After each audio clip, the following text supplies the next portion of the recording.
দ্বিতীয়বারের মতো যুক্তরাষ্ট্রের প্রেসিডেন্ট হিসেবে গত ২০ জানুয়ারি দায়িত্ব নেন ডোনাল্ড ট্রাম্প। শপথ নেবার পর তিনি ডিপার্টমেন্ট অফ গভর্নমেন্ট এফিসিয়েন্সি বা ডোজ এর প্রধান হিসেবে ইলন মাস্ককে সরকারি ব্যয় কমানোর দায়িত্ব দেন। মাস্কের নেতৃত্বে এই বিভাগ দাবি করছে যুক্তরাষ্ট্র এখন প্রতি সপ্তাহে গড়ে সাশ্রয় করছে $10 বিলিয়ন। বিবিসিকে ২৩ এপ্রিল দেওয়া এক সাক্ষাৎকারে প্রেসিডেন্ট ডোনাল্ড ট্রাম্প বলেন, আমরা প্রায় $200 বিলিয়ন সাশ্রয়ের কথা বলছি এবং এটা দ্রুত বাড়ছে। ডোজের ওয়েবসাইটের তথ্য অনুযায়ী তারা মূলত আগের প্রশাসনের করা চুক্তি, অনুদান ও লিজ বাতিল করে ব্যয় কমাচ্ছে। পাশাপাশি সরকারি কর্মী কমানো ও জালিয়াতি প্রতিরোধেও কাজ করছে। ২৬ এপ্রিল পর্যন্ত ডোজ ১৮,৩৫৩টি পদক্ষেপ নিয়েছে এবং মোট $১৬০ মিলিয়ন সাশ্রয়ের হিসাব দেখিয়েছে। গত অক্টোবরে নির্বাচনী প্রচারণার সময় ইলন মাস্ক প্রতিশ্রুতি দিয়েছিলেন ফেডারেল বাজেট থেকে অন্তত $2 ট্রিলিয়ন সাশ্রয় হবে।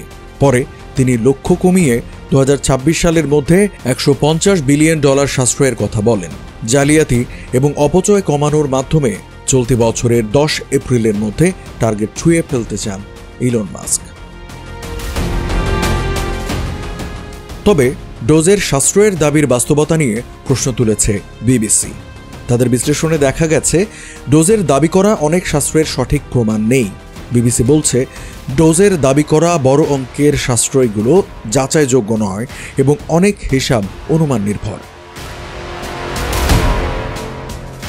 ডোজের ওয়েবসাইট বলছে তারা সাশ্রয়ের ৩০% জন্য রসিদ বা প্রমাণ প্রকাশ করেছে, তবে অনেক তথ্য আইনি কারণে প্রকাশ করা সম্ভব হয়নি।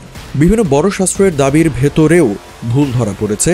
যেমন ডোজ দাবি করেছে একটি অভিবাসন সংক্রান্ত চুক্তি বাতিল করে $৮ বিলিয়ন সাশ্রয় হয়েছে, অথচ প্রকৃত চুক্তির মূল্য ছিল মাত্র $4 মিলিয়ন। সরকারি চুক্তি বিষয়ক বিশেষজ্ঞ ডেভিড ব্রেপকিন এ নিয়ে বলেন, চুক্তির আসল খরচ প্রকল্পের অগ্রগতি ও বাস্তব প্রয়োগের উপর নির্ভর করে। সর্বোচ্চ অনুমানের উপর ভিত্তি করে সঞ্চয়ের হিসাব করা উচিত নয়। ডোজের আরেকটি বড় দাবি ছিল টেক্সাসের একটি অনাথ অভিবাসী কেন্দ্রের চুক্তি বাতিল করে $2.9 বিলিয়ন সাশ্রয়, কিন্তু বাস্তবে প্রকৃত সাশ্রয়ের পরিমাণ মাত্র $153 মিলিয়ন বলে জানা গেছে। ডোজ আরও জানিয়েছে ইন্টারনাল রেভিনিউ সার্ভিস IRS এবং কয়েকটি প্রযুক্তি প্রতিষ্ঠানের সঙ্গে বাতিল করা চুক্তি থেকেও প্রায় $1.9 বিলিয়ন সাশ্রয় হয়েছে। তবে এসব চুক্তি বাইডেন প্রশাসনের সময়ে বাতিল করা হয়েছিল বলে উঠে এসেছে তদন্তে। এছাড়া ডোজ দাবি করেছে A1 ফিড ইম্প্যাক্টের সঙ্গে প্রতিরক্ষা বিভাগের একটি চুক্তি বাতিল করে $1.78 বিলিয়ন সাশ্রয় হয়েছে। তবে বিবিসির বিশ্লেষণে দেখা যায় নথিতে উল্লেখ আছে কোনো অর্থই খরচ হয়নি। ডোজ আরও বলেছে USAIDর গ্যাভি অনুদান কমিয়ে $1.75 বিলিয়ন সাশ্রয় করা হয়েছে, কিন্তু গ্যাভি নিশ্চিত করেছে তারা $880 মিলিয়ন অনুদান পেয়েছে এবং কোনো ধরনের বাতিল নোটিশও পায়নি। বিশেষজ্ঞদের মতে ডোজ কিছু সাশ্রয় করতে পারলেও তাদের দাবি করা বড় বড় অঙ্কের সাশ্রয়ের বেশিরভাগই অনুমান ভিত্তিক এবং যাচাইযোগ্য নয়।